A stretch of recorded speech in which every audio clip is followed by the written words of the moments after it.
Hello, collective. I'm here to just discuss another topic about some spiritual awareness. I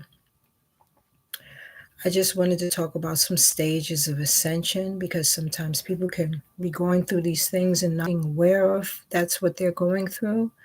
Sometimes you just feel like, okay, I just don't know what's going on with my life and I don't know the point of it.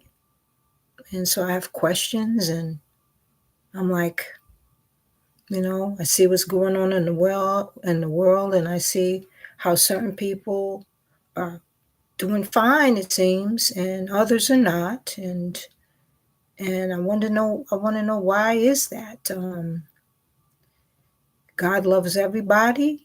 So why is some people not doing as well as others? And what is the point of that? And um I just want to have some understanding about it and try to figure that out and see what is my point in all of this. Sometimes that may be questions that people have, and they don't know that that is what it is, and those are basically ascension type things that people go through. Some people call that a awakening because you start asking questions and you stop not feeding into distractions of what's going on in the world, and you're like asking questions like, um, you're asking stuff about your own habits, people's habits, your own way of doing things. What's the point of life, and why am I scraping and spending my whole day working, and then I'm feeling like at the end of the day, what's the point? And you look at family members and people have spent their lives doing that, and then they just expire, and it's nothing there. It's like, so what's the point? Okay, so these are kind of things that can spur on an ascension. It's like a spiritual awakening. And the first stage of ascension is the awakening stage, and that is the one when everything pretty much starts here, where it's like the questions, and you wanted to expand on your awareness of things and your questioning, like, oh, what is life for, and what's my purpose in it, and even what is going on with reality, what is reality, and why do I feel like I'm in a dream sometimes, or a nightmare, and why is it that some people seem to have everything just going fine and they just seem to be just gliding through life without a problem, it seems. So people have these questions. um I'm sorry, excuse the light there. um yeah, so people have these kind of questions, and sometimes they can feel a little confused, or I mean, it's just curiosity. When you have curiosity about these things and you get kind of restless about, what is it? What is the point of life? And you may start asking God yourself. So, lots of times when people get older, like you get a certain point in your age and you like, well, gosh, when is my life going to start to look like something where I can enjoy it, or, you know, what is going on, and why is it that I feel as though is just not going to be any point to it? Is there something specific I'm here to do, or am I just here to just be a workhorse, and then at the end of everything just expire, and I can't take nothing with me? So it's like, yeah, these are the kind of questions that come up when you're like awakening. These stages can be triggered by pain, because sometimes you have people who die, family members that die, and then you start questioning these things, like, so they died with nothing, and couldn't pass down nothing. It was just working, and then that's the end of it. Or and your soul might be saying, there's more to life than this. And I want to know before I expire. And once you wake up, you can't go back when you have these kind of questions. Okay. So, stage of awakening is a lot of questions, a lot of things going in your life, and it spurs those questions, it triggers those questions. Next stage is, you might have heard of this before, the dark night of the soul. That's the second stage. This is one of the hardest stages, but also one of the most important stages, because here everything is not aligned with your true self. So you start, it's like things starts to fall apart. Like it's like I need to figure out, why do I get triggered by certain things? Why do I feel as though I have to be quiet when I'm asked to do certain things, or when I'm asked to stand up for certain things? I feel somewhat apprehensive about it. Some of these things, some of these apprehensions can come when you're a child, and it's not your apprehensions, is what was imprinted on you by parents, by you know people who raised you. And sometimes they don't realize, or sometimes they do. you know some people, they bring down to their children what it is that they've learned from other relatives, mothers, grandmothers, grandfathers, all of that. And so these things are sometimes things that we have to evaluate when we're in the dark night of the soul, because it has left sometimes an indelible, sometimes very negative um, imprint on you, that prohibits you from doing things that can make your life easier. Um, like, say, for instance, if you can remember your parent telling you, oh, you know what, when you're in class, maybe it's not the best to always be raising your hand, because you make people think that they're stupid and stuff like that.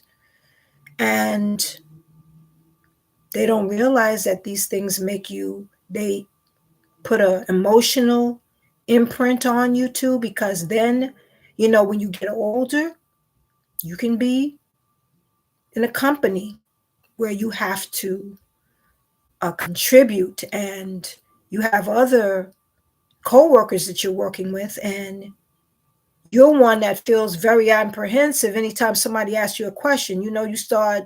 Hands start sweating and all these kind of things, because you're like, I don't know if I could do this, and I don't feel like, because I may understand things very well and better than everybody else, but I may feel apprehensive because of what I was told. And some of these things trigger you just like when you was a kid, because it hasn't been healed, and it has put an indelible mark on you emotionally, and you're not aware of that. So sometimes these are things that we have to go back and pull out when we're in the dark night of the soul. You have to do real inner work, like shadow work is what it said too, to look at those things that were not healed, you know. Um, Sometimes it's very broken things. It's usually that is it. It's sometimes it can be very hurtful to face some of these things, but it also it's important to be able to look at them, because these are the things that help you to be able to see why you're triggered by certain things, and why you have certain physical reactions that you are like, well, I don't understand why I do that, or why I feel so, different when I am asked to do something or stand up for something. I feel like I need to truncate myself. And that is not good. if you are somebody that's in a company or something where you have to be able to contribute and speak up. So, like I said, these are the things that we evaluate, we look at in the dark night of the soul. We look at all sorts of things. Some things can be very, very, um, indelible. Like, sometimes people, I remember when I was younger, I was told certain things like, you do certain things, you get spanked or something like that. And it's like, well, I do that because I love you. And I was like, I never understood the logic behind that. That was like oxymoron. I just did not get that, loving me, but you're spanking me. I don't understand. So these kind of things are the things that, we look at in that period, in that stage. Your experiences, emotional pain, isolation, loss of identity, all of these type of things are very, very hard things to look at. And so in this stage, it's a very, very stripping type of stage, kind of like you get bare, down to the bare bones, as to how you're feeling and why certain things trigger you in certain ways. So that is something that it can be very difficult. So this is one of the most difficult stages, stage 2, which is dark night of the soul. In this stage thing, this is pretty much when you're not aligned, when you feel off. And these are things that are off kilter because there's certain things that are still broken within you that you're not aware of. So that's the second one. So I wrote this all down. Excuse me. So I know that I'm hitting on everything. In that stage, it's also they can say it's more like a purification type stage, because you're cleaning up a lot of stuff. You're prepared to become who you really are in this stage. So it's really like kind of like stripping down the stuff that others have put upon you. And then when you have done that and you're aware of these things, then your true self, who you truly are, can be revealed, So stage 3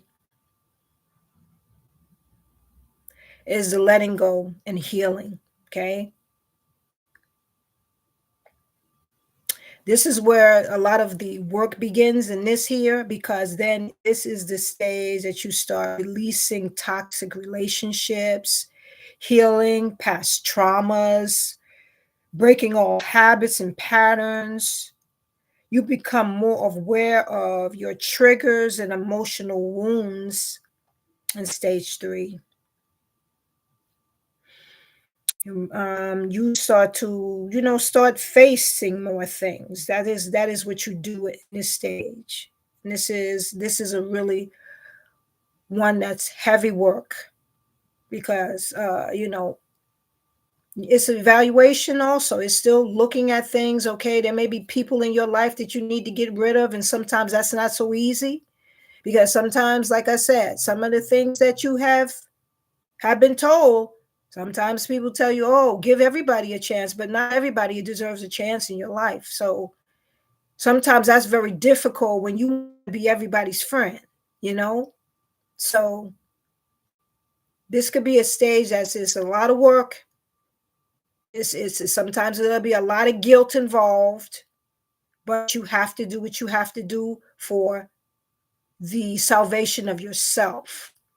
And sometimes it means that you have to give up other people and not allow them to have so much access to you, because having access to you often and where it doesn't really serve you is not the best for you. And sometimes you have to break off relationships that you know are not serving you. And that can be a process. And that's when real growth happens. That is not always easy, but it's empowering in the end. You're no longer asleep, and now you're no longer stuck either, because you don't feel like I have to be with, be around these people, or if there's a boyfriend or a husband that I know is not somebody who is really supportive of me or have helped me the way I need to, then you have to really look at if that serves you. And if you are thinking about life changes in your life and how you stand in this life, do you want to spend your life with somebody who doesn't seem to support you? You want to waste your life that way, because you're never stuck. It is what you put up with and what you're willing to stay with. So it's always empowering, because you will see that you have the power and what it is that you do and what you stay with, you know? So, in stage 4 is the transformation and alignment. This is where things start to feel different in a good way, because then when you go on through the dark night of the soul, and you've gotten rid of other people, you've looked at what's within you that are triggers that other people put on you, and then you stripped yourself, and now you're looking at yourself and you're looking at those and how they interact with you and how they may not be the best for you in your life. Then the next thing is the transformation and alignment. That's the stage. That's the 4th stage. This is where things start to feel different. And like I said, in a good way. You feel more peaceful. You trust your intuition, where before you may have known somebody wasn't for you. You pick up on little things with them. They always arguing with you, and and you're like, if you're supposed to meet somewhere and then you don't, and they never explain it, or if you say, well, what is going on, then they're telling what you're talking about. Oh, your intuition tells you this is BS, and listen to that. Listen to that. And another thing, that's when you come to align with what your purpose is. Your purpose may not be to be hanging around with certain people. Your purpose may be to just start anew and not have the same old friends that you used to have. So transformation can be anything that you need it to be in regards to self-preservation for yourself and for how you want your life to be aligned, and how you want to show up in this world. Okay? So this is your energetic shifts take place here in this transformation and alignment stage. You no longer chase things that don't serve you. You're attracting what does serve you. You notice synchronicities, like you may pick up on certain numbers that are repeating, things like that. You look them up and you find out what they mean. You may synchronicities can come in all sorts of ways, where you may just think of a certain person and then they wind up calling you, and there's all sorts of things in which synchronicities. You can also just look that up and see what that means and how that can show up in various ways. Clearer thinking can be what transpires when you in formation of transformation and alignment. A strong sense of direction, because you're feeling like, okay, well, this person doesn't align with me, so now if I'm going this way, I feel more that I have more of a straight direction in what I want to do, and I don't have to have somebody else's input into what I'm doing, because now this is me. I'm aligning myself. I'm thinking about myself. I'm thinking about, you know, my inner self, my masculine, my feminine side, you know, because we all have that masculine and feminine side, but some people just are more that than the other. And that's why people are imbalanced and they don't realize that. And they have a propensity to not like certain people. Or you could be a man, have a girlfriend, and you just don't like women, or vice versa. I mean, you really just don't like them. It's just could be something that was imprinted on you when you were a child. I don't know. But sometimes that can be how it can imprint on you, you know? And so this is the stage where you start becoming your highest self, understanding what that is. Your higher self is the better version of you, an upgraded version of you, a version that more understands who you are, not someone that so runs by somebody else's, you know, figment of their imagination of who you are. You're being who you know you are. Okay? So that's what can happen in the stage 4, transformation and alignment. So we get to the 5th stage, which is pretty much the last stage of all of this. That is where that's the ascension stage. And that's the integration stage. This is the stage of embodiment, meaning that you really are set in who you are. It's solid. You know who you are. You walk a certain way. You speak a certain way. You're not no nonsense about who you are, because you know who you are, and ain't nobody else going to tell you nothing different. And they're going to put respect on your name because you are a respectable person. You know what I'm saying? So you're not learning a whole bunch of stuff anymore. You're living it. You move with an awareness. You respond instead of react. Feel connected to something greater than yourself, meaning that at this point you may have a close connection to God. You know who God is. You speak to him regularly. You pray because you know that your being here is more than just that, and you know that God is within you. You are within God. Everything is connected, and you know that how you treat others is how things will come back to you. So you made that connection spiritually. A lot of people think that, don't get that part.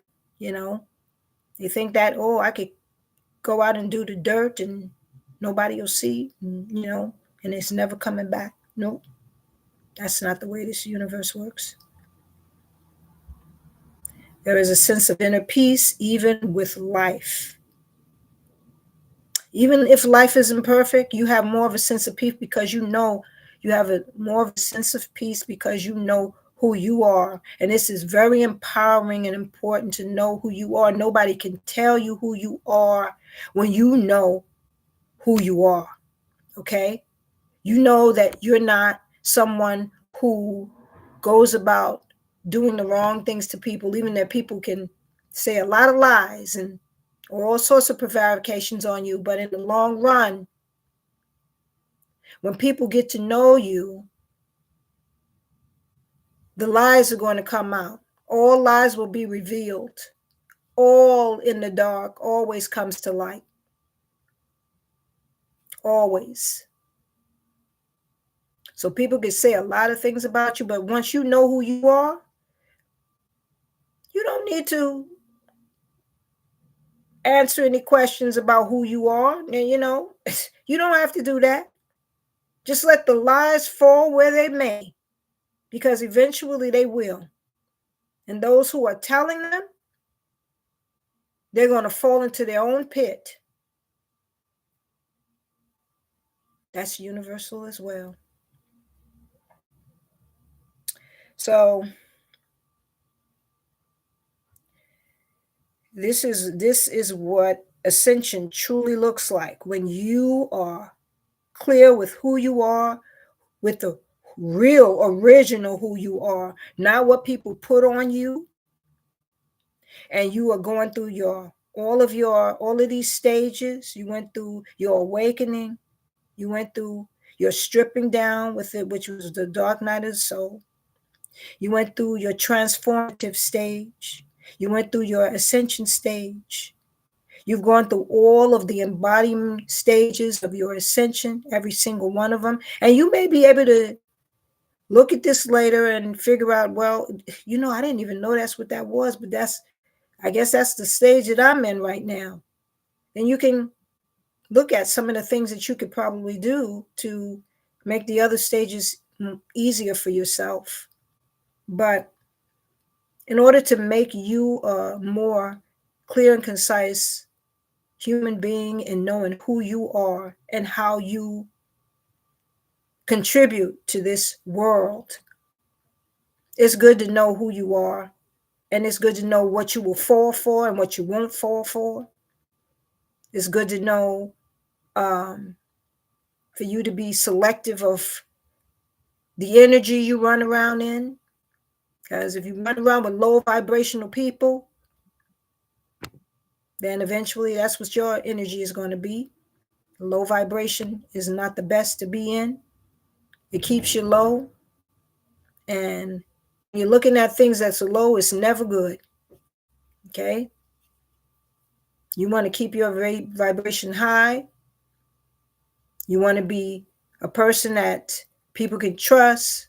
You want to be a person that when somebody needs somebody to speak to, you can give them, an up on something. If you can't, is one thing that I would say, if you can't say something nice about somebody, or something nice that can help them, sometimes it's better not to say anything, because then you could cause more damage than benefiting them. So sometimes it's, you can't give advice. Sometimes don't give it. It's better not to. So, in closing here, what I would say is that if you're going through any of these stages right now, first of all, I say you're not alone.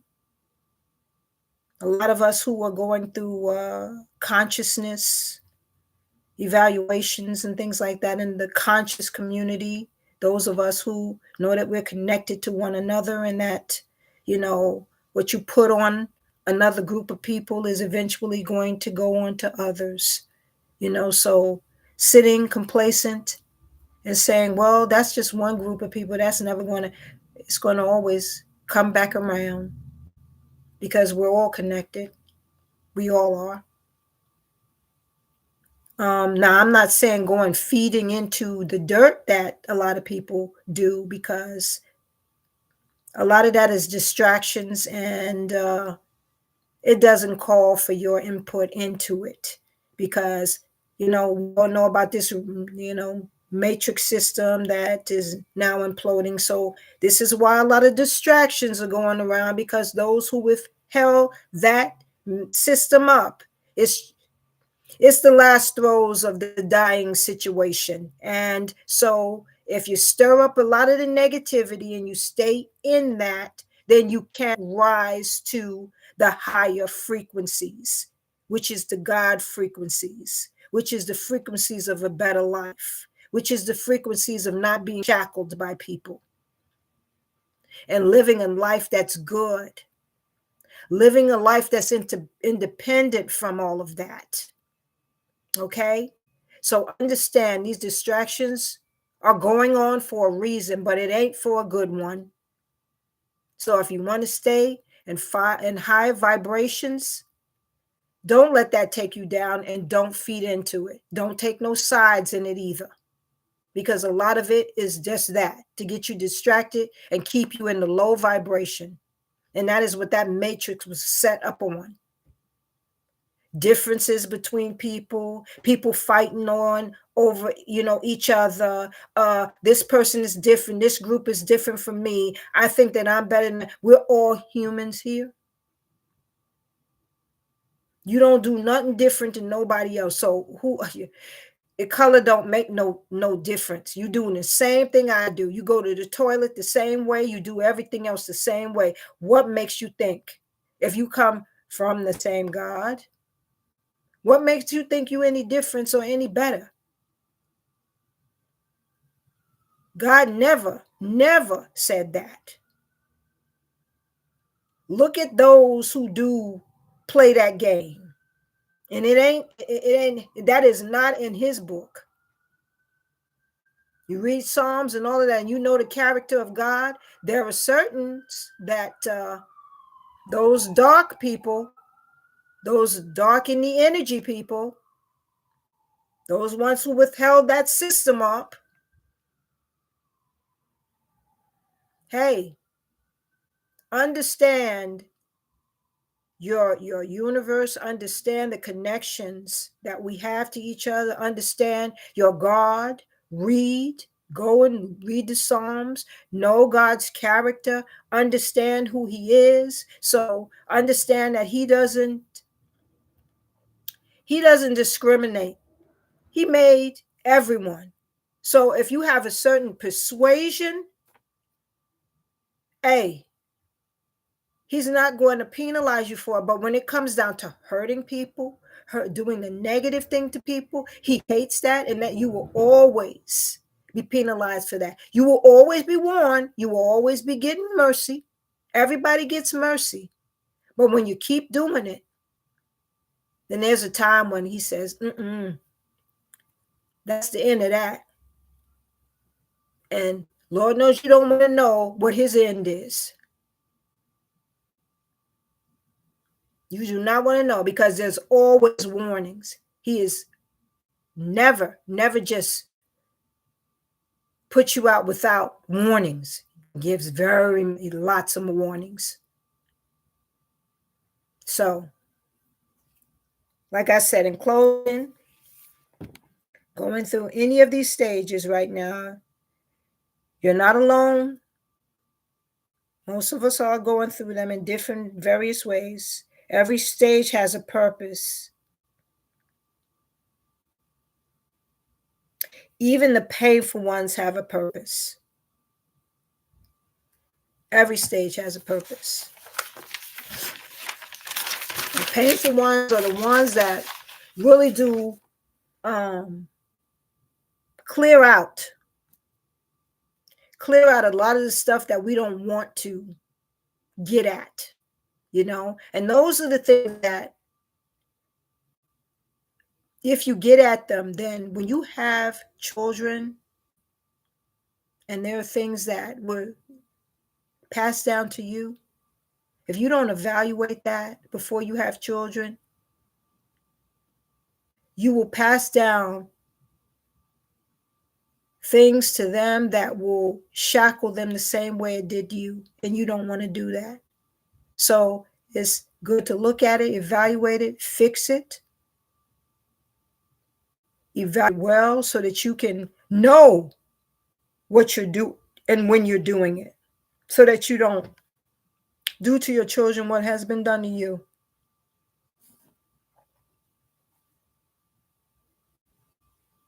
And understand, in this ascension journey, your journey isn't about becoming someone new. It's about remembering who you always have been, but didn't know you were that. And whenever you are in these steps, you've exactly where you need to be. When you're taking these steps, you're where you need to be. Evaluate it, go through it thoroughly, because in the long run, you will come out a better person and knowing yourself and your true self, not something that somebody else manufactured or put upon you or tried to build you up to be. Okay? So, in closing, I say, I wish you your best on your journey. Look at this, how many times you need to look at it, and see the certain things that you need to do, because they are all of the stages are important. And I bid you a wonderful evening, a blessed night, a blessed day. And that is it. Have a wonderful, wonderful evening, collective. God bless.